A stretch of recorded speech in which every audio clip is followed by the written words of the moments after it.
All right, jumping right into it. We had a listener send in this article, Los gobiernos deben ser eficaces, no eficientes. Okay. And it really got us thinking about, this idea that government should always be aiming for efficiency. Yeah.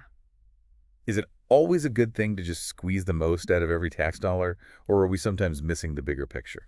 Yeah, I mean, I think what's so fascinating about this article is sort of the underlying assumption that, government should in some ways operate like a business. Right. And of course, we want our taxes to be used wisely. Of course. But the article really digs into how applying a purely business-minded approach to government can lead to some pretty serious unintended consequences. So let's break down this idea of efficiency first, because in the business world, it's all about maximizing output with limited resources. Right. We see this play out every day in our lives, right? Right. We choose the cheapest product. We want the fastest delivery, the most bang for our buck. Absolutely, yeah. And, in a competitive market, businesses that aren't efficient, they just get outcompeted. So Yeah. efficiency becomes essential for survival. Right. But this article's core argument is that this logic doesn't always apply to government. Okay. And they actually use a really interesting example, Donald Trump's proposed Department of Government Efficiency.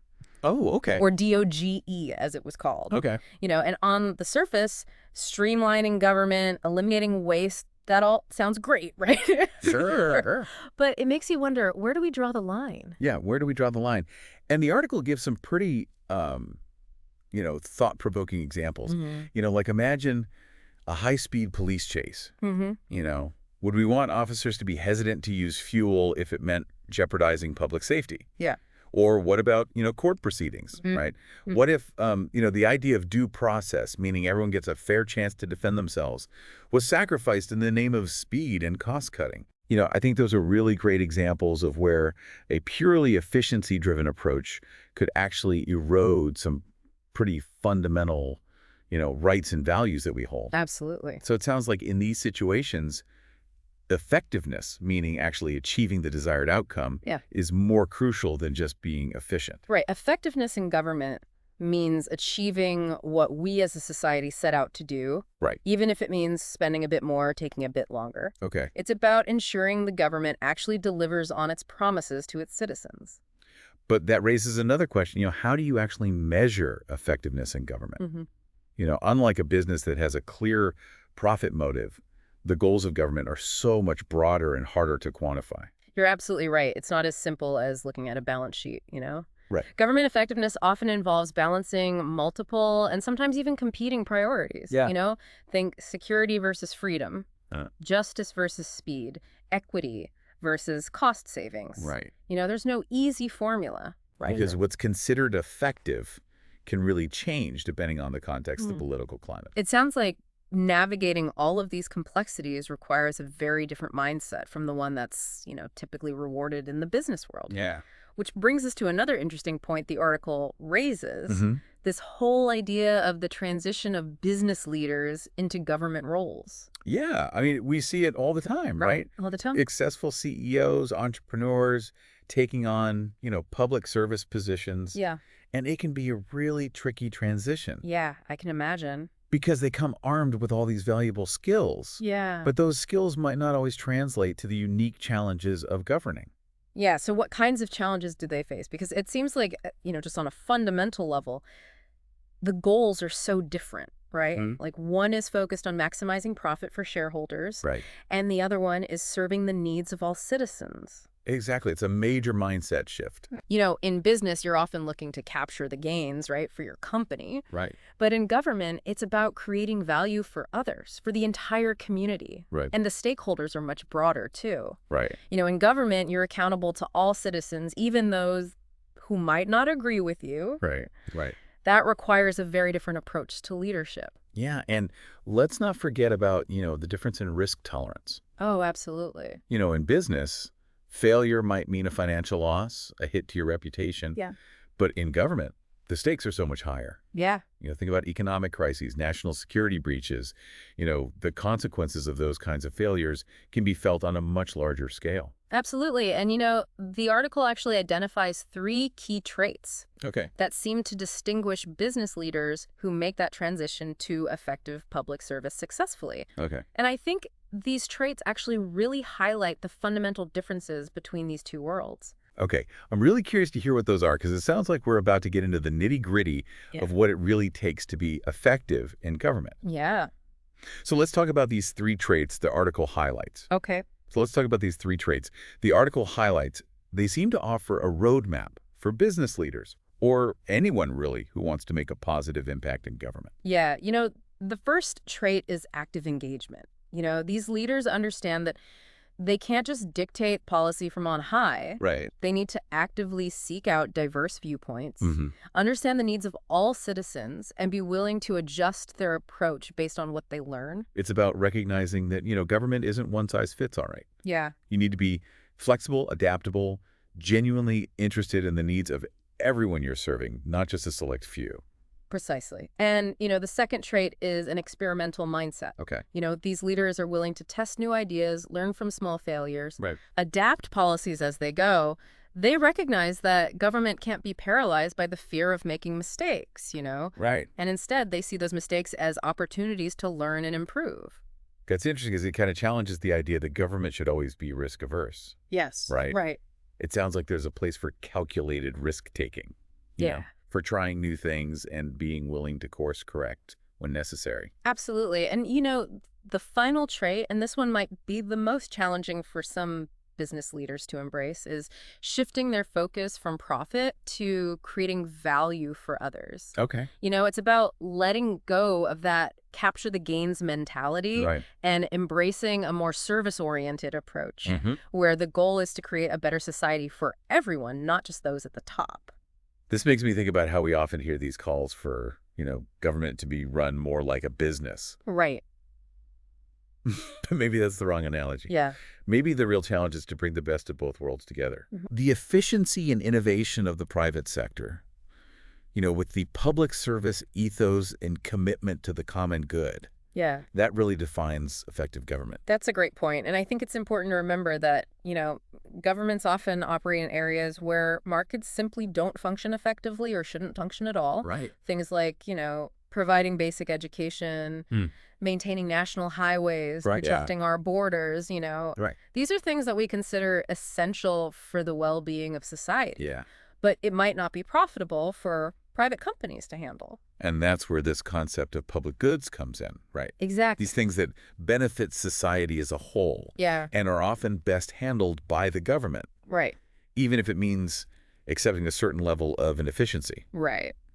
It seems like, especially in the United States, with our kind of, cultural preference for smaller government, Mm-hmm.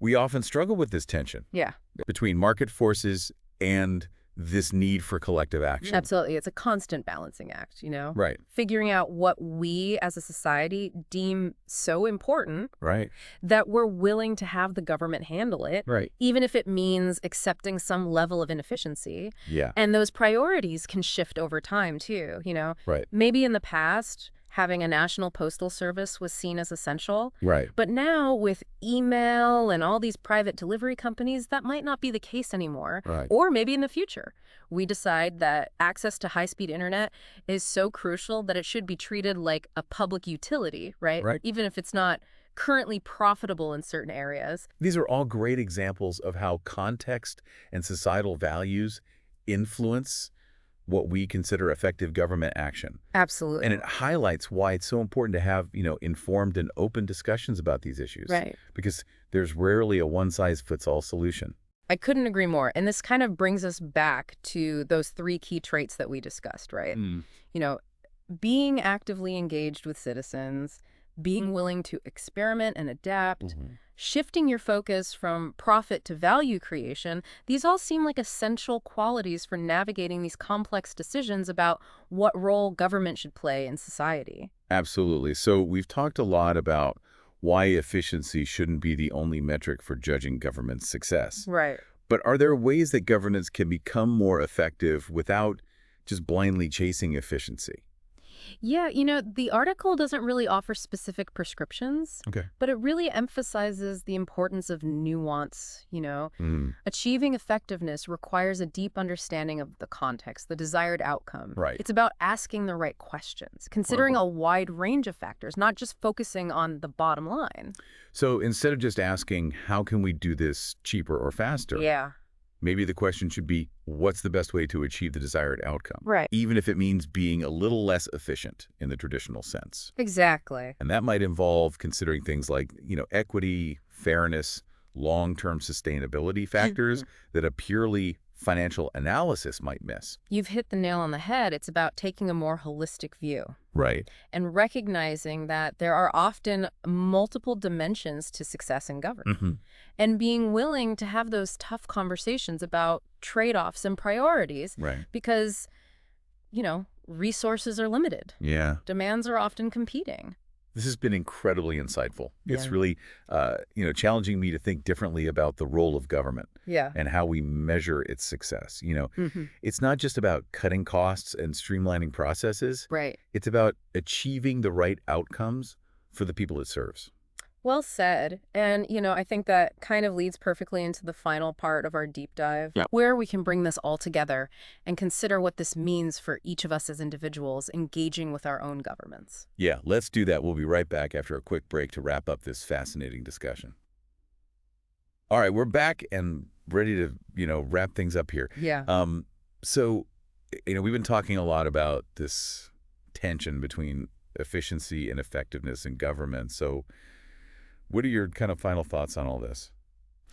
Well, I think, the key takeaway is that while efficiency definitely has its place, it really shouldn't be the only yardstick for measuring government success. Right.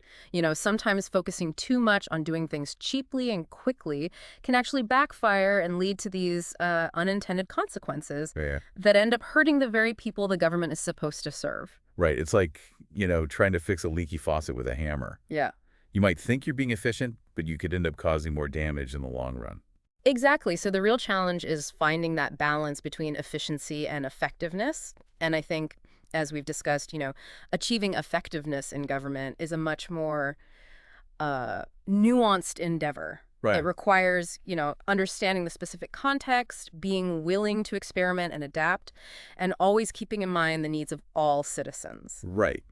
Not just a select few. Exactly. It sounds like what we're really talking about here is like a shift in mindset, Yeah. moving away from this purely transactional view of government where it's all about, inputs and outputs, dollars and cents, and instead embracing a more holistic approach Right. that really considers the broader impact of government actions, Yeah. on people's lives. That's a great way to put it. And I think, that's a message that really resonates far beyond the halls of government, Yeah. Whether you're in business, in your community, just navigating your own life, it's worth asking yourself, am I prioritizing efficiency at the expense of effectiveness? Am I so focused on the how that I'm losing sight of the why? Those are powerful questions. Mm-hmm. And they really remind me of those 3 key traits we discussed. Yeah. Active engagement, experimental mindset, and that focus on creating value for others. Those seem like essential qualities for anyone who wants to make a real difference, Absolutely. And I think those traits are especially important for us as citizens engaging with our governments, Yeah. Think about a recent government decision that impacted you directly. Right. Maybe it was a new policy, a change in funding for your local school, a community development project. Think about, was it efficient? Was it effective? What trade-offs might have been made? These are questions we should all be asking ourselves because ultimately the effectiveness of our government depends on our active participation, our informed decision-making. Yeah, it's so easy to get caught up in that rhetoric of, smaller government or cutting waste. Right. But you're right, we need to dig deeper. Yeah. Think critically about what we're actually trying to achieve as a society, Absolutely. and whether those simplistic metrics actually reflect the complexities of governing. Exactly. So next time you hear a politician promising efficiency, Right. I encourage you to ask yourself, at what cost? Challenge yourself to think beyond those simplistic slogans. Right. Consider the nuances, the trade-offs, the long-term consequences of those government actions. Right. Engage in thoughtful discussions with your friends, your family, your neighbors about what effectiveness truly means in your community and how you can contribute to creating a more responsive and effective government for everyone. That's a fantastic call to action, and I think it's the perfect note to end on, you know. We've covered a lot of ground today exploring this tension between efficiency and effectiveness in government. Yeah. Hopefully this deep dive has provided you with some, new insights and some food for thought Food for thought. as you continue to navigate the world around you. Yep. So until next time, keep questioning, keep learning, and keep striving for effectiveness in all that you do. Well said. It's been a pleasure diving deep with you. Great to have you. Thanks for joining us.